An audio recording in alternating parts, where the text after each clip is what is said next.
الحمد للہ رب العالمین والصلاة والسلام علی سید المرسلین اما بعد۔ کسی بھائی نے ایک مولانا صاحب کی ویڈیو بھیجی ہے جس میں وہ عید میلاد النبی صلی اللہ علیہ وسلم کے حق میں دلائل دے رہے ہیں اور عید میلاد النبی صلی اللہ علیہ وسلم کے مخالفین پہ اعتراضات کر رہے ہیں۔ اس ویڈیو میں گفتگو کرتے ہوئے وہ کہتے ہیں کہ ہم سے یہ کہا جاتا ہے کہ عید میلاد النبی صلی اللہ علیہ وسلم وہ عمل ہے جو صحابہ کرام نے نہیں کیا۔ کہتے ہیں کہ میرا سوال یہ ہے کہ یہ قانون کس کتاب میں لکھا ہے، حدیث کی کتاب میں یا قرآن میں یا فقہ میں، کہ وہی کام کرنا ہے جو صحابہ کرام نے کیا ہو۔ تو گزارش یہ ہے کہ جب امت میں کسی چیز میں اختلاف ہو جائے تو وہاں نبی علیہ الصلوۃ والسلام اور صحابہ کرام کی طرف دیکھا جائے گا۔ اگر کوئی ایسی چیز ہے جس کے بارے میں امت میں اختلاف نہیں ہے تو پھر انشاءاللہ کوئی مسئلہ نہیں ہے، کیونکہ کسی مسئلے میں امت کے بیچ اختلاف کا نہ ہونا اس بات کی دلیل ہے کہ سب لوگ حق پہ ہیں اور اس مسئلے میں یہ درست راہ پہ لگے ہوئے ہیں۔ لیکن اگر کوئی ایسا مسئلہ ہے جس کے بارے میں امت میں اختلاف ہے تو وہاں پہ نبی علیہ الصلوۃ والسلام اور صحابہ کرام کی طرف دیکھا جائے گا، اور یہ قانون خود نبی علیہ الصلوۃ والسلام نے دیا ہے، کسی اور نے نہیں۔ امام ترمذی رحمہ اللہ روایت کرتے ہیں جناب عبداللہ بن عمر رضی اللہ تعالی عنہما سے کہ نبی صلی اللہ علیہ وسلم نے فرمایا تھا کہ میری امت 73 فرقوں میں بٹ جائے گی، سارے کے سارے جہنم میں جائیں گے سوائے ایک فرقے کے، سوائے ایک گروہ کے۔ تو صحابہ کرام نے کہا تھا ومن ہی یا رسول اللہ، اے اللہ کے رسول علیہ الصلوۃ والسلام، جو گروہ کامیاب ہوگا، جہنم کی آگ سے بچ جائے گا، یہ کون سا گروہ ہوگا؟ تو آپ نے کہا تھا ما انا علیہ و اصحابی، یہ وہ گروہ ہوگا جو اس طریقے پہ ہوگا جس طریقے پہ میں ہوں اور میرے صحابہ کرام ہیں۔ ان الفاظ پہ غور کیا جائے، ان الفاظ سے پتہ چل رہا ہے کہ کامیاب گروہ کو، جہنم کی آگ سے محفوظ رہ جانے والے گروہ کو آپ کیسے پہچان سکتے ہیں؟ یہ دیکھ کر کہ یہ گروہ کیا نبی علیہ الصلوۃ والسلام اور صحابہ کرام کے طریقے پہ ہے یا نہیں۔ تو جو لوگ وہ کام کر رہے ہیں جو نبی علیہ الصلوۃ والسلام نے نہیں کیا، صحابہ کرام سے دین کے معاملے میں وہ کام ثابت نہیں ہے، یقیناً وہ نبی علیہ الصلوۃ والسلام اور صحابہ کرام کے طریقے سے ہٹے ہوئے ہیں۔ اور مولانا صاحب کا یہ کہنا کہ یہ قانون کہاں پہ لکھا ہے، اس بات کی دلیل ہے کہ وہ سمجھتے ہیں کہ ہمارا گروہ صحابہ کرام کے طریقہ کار پہ نہیں ہے، اسی لیے وہ اس قانون پہ تنقید کرتے ہوئے نظر آتے ہیں، ورنہ یہ ایسا قانون ہے جو خود نبی علیہ الصلوۃ والسلام نے دیا ہے، اور یہ وہ قانون ہے جس کو صحابہ کرام نے استعمال کیا ہے۔ چنانچہ جب جناب علی رضی اللہ تعالی عنہ کے خلاف خارجیوں نے بغاوت کا علم بلند کیا تھا تو اس وقت عبداللہ ابن عباس رضی اللہ عنہما ان سے مناظرہ کرنے کے لیے گئے تھے، اور اس حدیث کو امام نسائی رحمہ اللہ نے روایت کیا ہے۔ تو عبداللہ ابن عباس رضی اللہ عنہما نے ان لوگوں کو سمجھانے کے لیے یہی کہا تھا کہ میں تمہارے پاس نبی علیہ الصلوۃ والسلام کے صحابہ کرام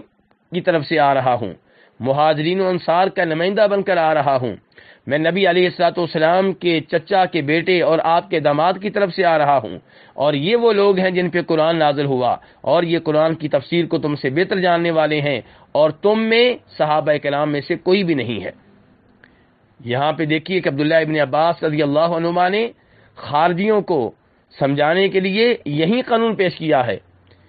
کہ تمہارے مقابلے میں کون ہے؟ صحابہ کرام، نبی علیہ الصلوۃ والسلام سے دین سیکھنے والے، اور تم میں کوئی صحابی نہیں ہے۔ اور یہی صورتحال عید میلاد النبی صلی اللہ علیہ وسلم کے مسئلے میں ہے کہ عید میلاد النبی صلی اللہ علیہ وسلم منانا کسی بھی صحابی سے ثابت نہیں ہے، اور جو منانے والے ہیں ان کے پاس کوئی ایک ایسی دلیل نہیں ہے جس سے پتہ چلے کہ صحابہ کرام نے یہ کام کیا تھا۔ یہ بات ذہن میں رہے کہ صحابہ کرام ایک عظیم گروہ ہیں، اور دین کا وہ کام جو ان کے زمانے میں ہو سکتا تھا انہوں نے پھر بھی نہیں کیا، وہ دین نہیں بن سکتا۔ آپ دیکھیے ان کو بھی معلوم تھا کہ نبی علیہ الصلوۃ والسلام سے محبت کرنی ہے، اور وہ سب سے بڑھ کر محبت کرنے والے تھے، اور نبی علیہ الصلوۃ والسلام کے بارے میں ان کو بھی معلوم تھا کہ آپ پیدا ہوئے ہیں، تو انہوں نے آپ کا یوم پیدائش بطور تہوار کیوں نہیں منایا؟ ہر عقل مند انسان کو سوچنا چاہیے کون سی وہ نیکی ہے جو صحابہ کرام کے زمانے میں ممکن تھی اور انہوں نے نہیں کی۔ یقیناً وہ ہر نیکی میں، خیر کے ہر کام میں ہم سے آگے رہنے والے تھے، اس کے باوجود جب انہوں نے یہ کام نہیں کیا تو اس کا مطلب یہ ہے کہ خیر کا کام نہیں ہے۔ آئیے امام دارمی رحمہ اللہ کی ایک روایت سنیں جس سے ہمیں ہدایت ملے گی اور اس مسئلے میں روشنی ملے گی۔ امام دارمی رحمہ اللہ روایت کرتے ہیں کہ عبداللہ ابن مسعود رضی اللہ تعالیٰ عنہ ان کے پاس ابو موسیٰ اشعری آئے اور کہنے لگے ابو عبد الرحمن، میں نے مسجد میں ابھی ایک نیا کام دیکھا ہے۔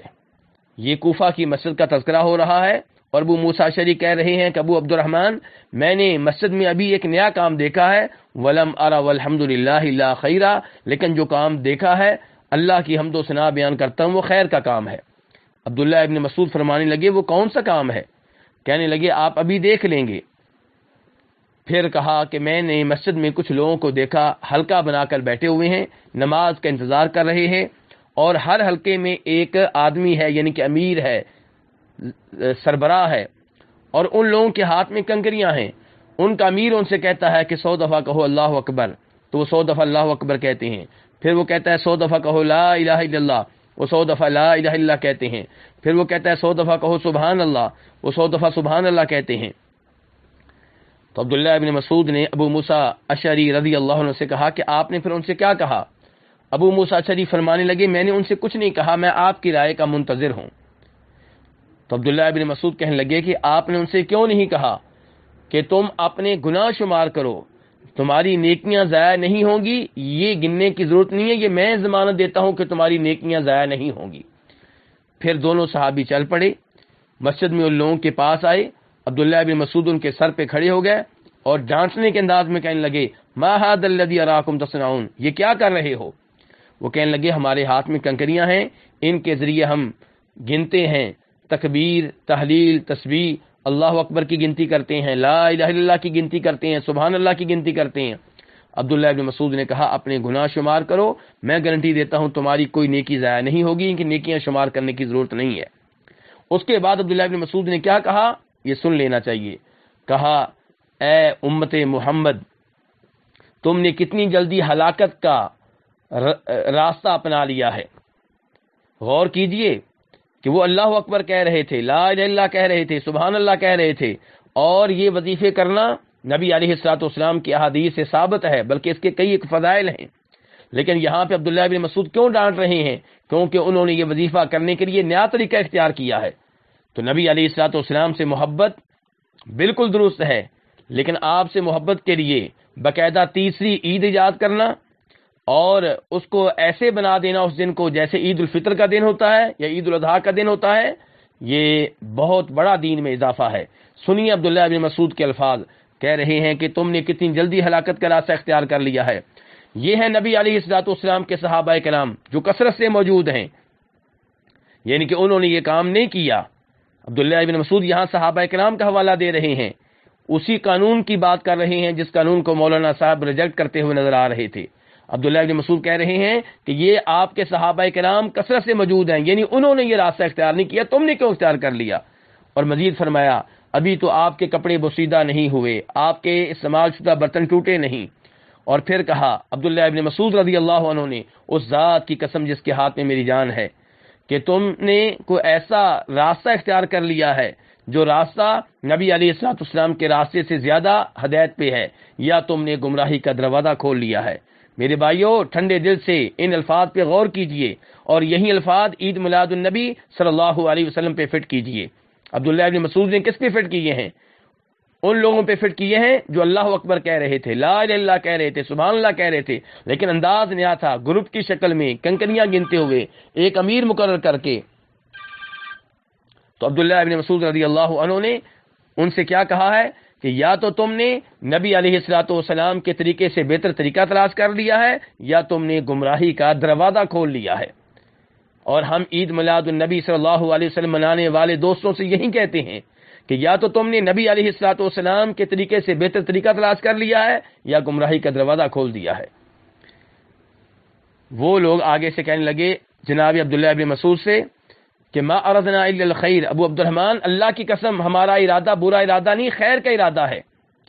اور عید میلاد النبی منانے والے بھائی بھی یہی کہتے ہیں کہ ہمارا ارادہ خیر کا ارادہ ہے، اور ہم مانتے ہیں، ہم ان پہ اعتراض کرنے والے مانتے ہیں کہ تم لوگوں کا ارادہ برا ارادہ نہیں ہے، تم محبت کا ارادہ رکھتے ہو، عقیدت کا ارادہ رکھتے ہو، لیکن تمہارا عمل درست نہیں ہے۔ عبداللہ ابن مسعود نے ان لوگوں سے کہا جنہوں نے کہا تھا کہ ہمارا ارادہ خیر کا ارادہ ہے، وَكَم مِّن مُرِيدٍ لِلْخَيْرِ لَن يُصِيبَهُ، کتنے ہی لوگ ایسے ہیں جن کا ارادہ خیر کا ہوتا ہے لیکن جو کام کر رہے ہوتے ہیں وہ خیر والا نہیں ہوتا۔ اس روایت کو امام دارمی نے بیان کیا ہے اور اس کی سند بالکل صحیح ہے۔ ایک اور روایت پہ غور کیجئے گا، امام ترمذی روایت کرتے ہیں کہ جناب عبداللہ بن عمر رضی اللہ عنہما بیٹھے ہوئے تھے تو ایک آدمی نے چھینک لی، اور چھینک آنے کے بعد کہا الحمدللہ والسلام علی رسول اللہ۔ اب چھینک آنے پہ الحمدللہ کہنا یہ تو نبی علیہ الصلوۃ والسلام کی حدیث سے ثابت ہے، اور اس موقع پہ اللہ کے رسول پہ سلام پڑھنا یہ ثابت نہیں ہے، لیکن عام طور پہ شریعت نے نبی علیہ الصلوۃ والسلام پہ سلام پڑھنے کا حکم دیا ہے، لیکن چھینک آنے کے موقع پہ سلام پڑھنا یہ ثابت نہیں ہے۔ تو عبداللہ بن عمر کہنے لگے کہ الحمدللہ والسلام علی رسول اللہ یہ میں بھی کہہ رہا ہوں، لیکن نبی علیہ الصلوۃ والسلام نے ہمیں یہ نہیں سکھایا، آپ نے چھینک آنے پہ صرف الحمدللہ کہنا سکھایا ہے، یعنی کہ اس موقع پہ نبی علیہ الصلوۃ والسلام پہ سلام پڑھنا یہ نبی علیہ الصلوۃ والسلام نے نہیں سکھایا، اس لیے یہ کام نہیں کرنا چاہیے۔ میرے بھائیو، یہ ہے شریعت اور یہ ہے صحابہ کرام جن کے نقش قدم پہ ہم نے چلنا ہے۔ ہاں، اگر کسی موقع پہ کوئی ایک صحابی کو ایسا فتویٰ دے دے جو نبی علیہ الصلوۃ والسلام کی حدیث کے خلاف ہو تو وہاں حدیث کو سینے سے لگایا جائے گا، فتویٰ کو چھوڑ دیا جائے گا۔ لیکن ایسا کام جس کی دلیل نہ نبی علیہ الصلوۃ والسلام سے ملے نہ صحابہ کرام سے ملے وہ نیا کام ہے، اور دین میں جو نیا کام ایجاد کیا جائے وہ بدعت ہے۔ اللہ رب العزت ہمیں ہر طرح کی بدعات سے محفوظ رکھے۔